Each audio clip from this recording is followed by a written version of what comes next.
Bismillahirrahmanirrahim. ډېرو درنو خطرونو الله خو خوشحاله کړه او خدمت لره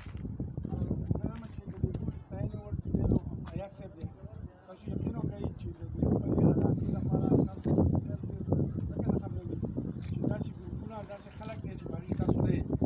خو د دې خپلې علاقې اواز د ده چې دی نو د پاکستان څخه په بهر دنیا پورې او دا داسې نه چې دا دلته کې چې کوم حالات په خلکو کې روتي دي نو هغه هر څه درته بیانوي او زموږ خو تاسو له به الله پاک ډېر شته درکړي او نور به هم الله پاک ډېر څه درکړي خو زموږ نه وی چې یاره ایاز صاحب زموږ سره د پخلايي خدمتګار تنظیم د سوات په څانګه کې دی د تحصیل بحرین سالار و نو لکه دا ډېره بله خبره وه چې زموږ له ګوتې دا تنظیم ته راتلل خصوصي موږ خبر نه وو که نه زه په دې سیلابونو کې د کالام او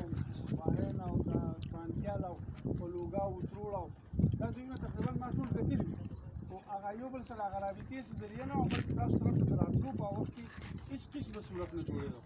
دا پلونه ملونه خو تاسو وایي دي الحمدلله اوس دا یې جوړ کړل سړی پرې لا دونه تللی راتلی شي خو په هغه وخت کې چې زه چې تلم دا هر څه په دې سیند کې هغه ګډوډ پراته څه شی نه و نو دوی وویل چې یاره موږ ته د اوبو حقیقتا چې په جومات کې د اودسونو اوبه نشته نو چې د اودس اوبه نه وي او د څښو اوبه نه وي ژوند به څنګه تېرېږي نو زموږ دونه ډېر څه وس چار نه کېږي معمولي غوندې کوشش صرف په دې نیت چې یاره موږ د دې خپلو وروڼو سره د دوی په دې غم کې شریک یو زموږ چې څه وس کېږي وس هم او بیا هم انشاءالله نو موږ به د خدایي خدمتګار تنظیم د سوات له طرف نه چې دی نو هغه به موږ کوو دا انشاءالله ایاز صاحب په هدایاتو باندې دوی نه ما تپوس وکړو څونه پیپ لګي د هغې اندازې باندې بلکې د هغې نه سیوا موږ لږ پیپ په دې راوړو چې یاره دا اوبه راشي دې جومات ته او انشاءالله تعالی ایاز صاحب ته موږ بل یو کار چې هغه به دی هم تاسو ته سر رسوي دلته کې به ستاسو د ضرورت مطابق چې څومره ضرورت یې د دې محلې د دې جومات نو انشاءالله دې ته به ټینکۍ هم جوړوي